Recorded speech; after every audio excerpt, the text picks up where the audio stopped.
Ով իմ Տեր Աստված, քո վրա է իմ հույսը, փրկիր ինձ բոլոր հալածողներից ու ազատիր ինձ։ Չլինի թե նա իմ անձը հափշտակի առյուծի պես ու հոշոտի և ազատող չլինի։ Ով իմ Տեր Աստված, եթե արել եմ այս բանը, եթե իմ ձեռքերում անիրավություն կա, եթե չարությամբ եմ հատուցել ինձ հետ խաղաղությամբ ապրողին, ապա թող թշնամին հալածի իմ անձը և հասնի ինձ, ու երկրի վրա կոխկրտի իմ կյանքը և իմ պատիվը հողին հավասարեցնի։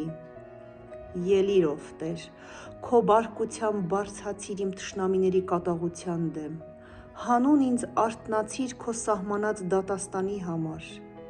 Այդպես ժողովրդի հավաքը շրջապատելու է քեզ, հանուն նրանց վերադարձիր բարձունքներում։ Տերը պիտի դատի ժողովրդին, դատիր ինձ ով Տեր, ըստ իմ արդարության ու իմ մեջ եղած անմեղության։ Օ,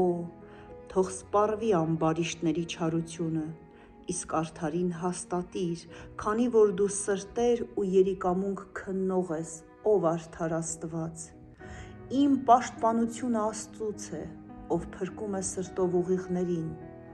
Աստված դատում է արդարին, ու Աստված ամեն օր բարկացած է մեղավորի վրա։ Եթե նա ետ չդառնա, իր սուրը սրած է, աղեղը լարված ու պատրաստ,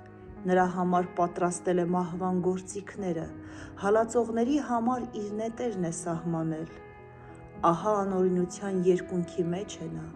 չարություն է հղացել ու կեղծիք ծնել, փոս է փորել և խորացրել, բայց իր շինած փոսի մեջ ինքն է ընկնելու։ Նրա չարությունն իր գլխին է գալու,